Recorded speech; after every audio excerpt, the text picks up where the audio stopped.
Police Department. Welcome back. Hey, thanks for having me again. All right, always welcome here, Hafaday. So we are talking about now distracted driving. Of course, there's a lot of hubbub being made about texting while you're driving, but we're seeing a lot of these days people using their cell phones, various mobile devices. But it goes a little bit further than that because technically, as far as the letter of the law, Paul, what is distracted driving? Operating various forms of the car, messing around with the radio. That's pretty much it. If we have our ladies from the Office of Highway Safety, they can explain it to the T about distracted driving. I mean, the driver's attention is pretty much based, you fixated on the road, hands on the wheel and everything that's 10 and 2?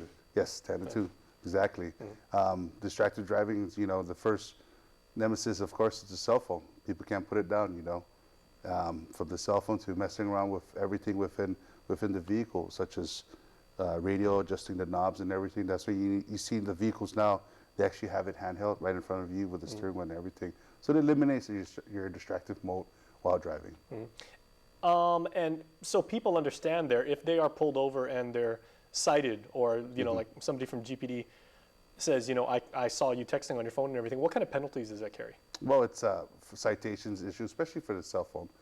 Cell phone use, of course, as you guys know, it's a law. It's the island knows it's against the law to text and drive, and also to be using it while you're driving, the hands-free law. So the first initial citation, I believe, is $100, and everything therefore is increased by the court's decision. But really, if you really look at it, the perception reaction time of the human being is 1.25 seconds. And that's how long it's going to take you just to perceive the threat. And that's average. That's average. Yeah. That's some average. people a lot longer, some people. Yeah, especially if the people that are impaired, they're finding where they're going to go, where you're going to meet at and everything. And that 1.25 just finishes, it's over just like that. I mean, studies have shown AT&T had used, I'm not, saying the brands or anything, but AT&T studies had showed that it's an average of 2 football fields before you even realize that after you pick up your head from using your cell phone, you travel a distance of 2 football fields before you can even decide when to brake or take any evasive actions. So it's really important that, we follow the law and we enforce the law.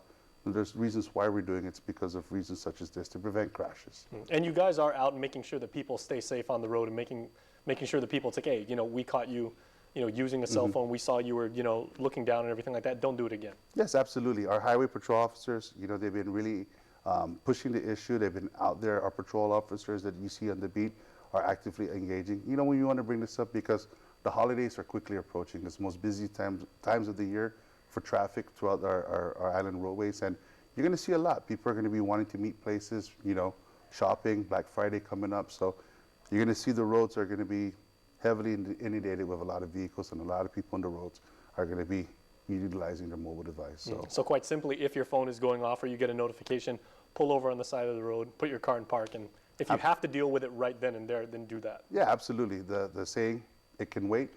It can wait. All right. And I just want to bring up too that commercial, the only people that are authorized to actually have handheld devices, especially the iConnect, are commercial vehicle drivers, whether it be a two-way radio or, taxi drivers that are communicating and everything. The law actually allowed them, commercial operators, commercial drivers are authorized to use the two-way radio.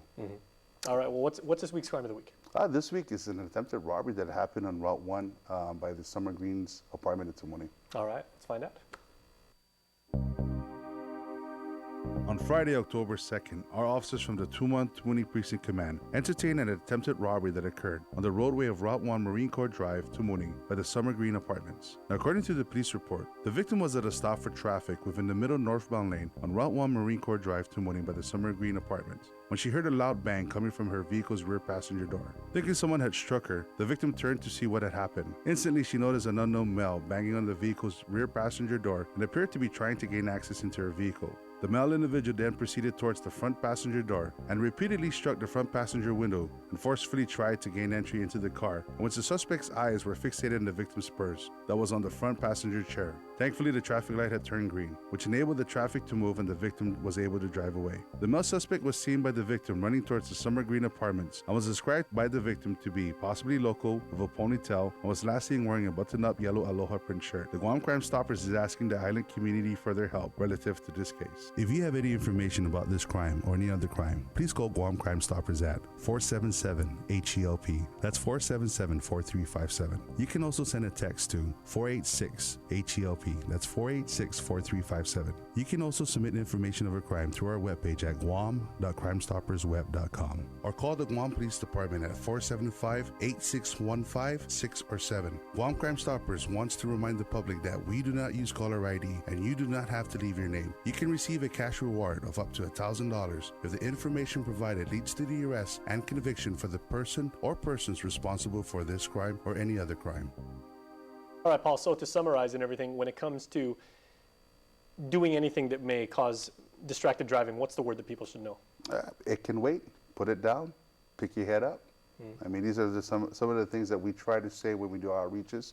You know, we take for granted that it's not an important phone call. You know, it's not important just to look at your WhatsApp. It's not important to look at your Facebook just because you got an instant message and everything. It can wait.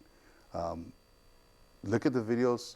Go online, visit the crashes, you know, that's done by NHTSA and everything, and understand exactly what happens in a crash and how a crash actually happens when it's done behind the wheel or the person behind the wheel is a distracted driver. And this is Guam. We don't have, next exit, 12 miles down the road and everything. You can pretty much pull over everywhere you go. You can pull into a parking lot. You can pull over on the side of the road on the shoulder, be safe. Yeah, absolutely.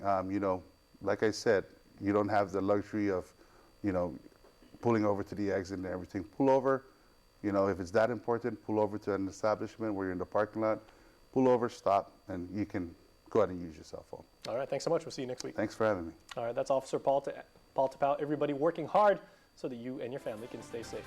We're back after this.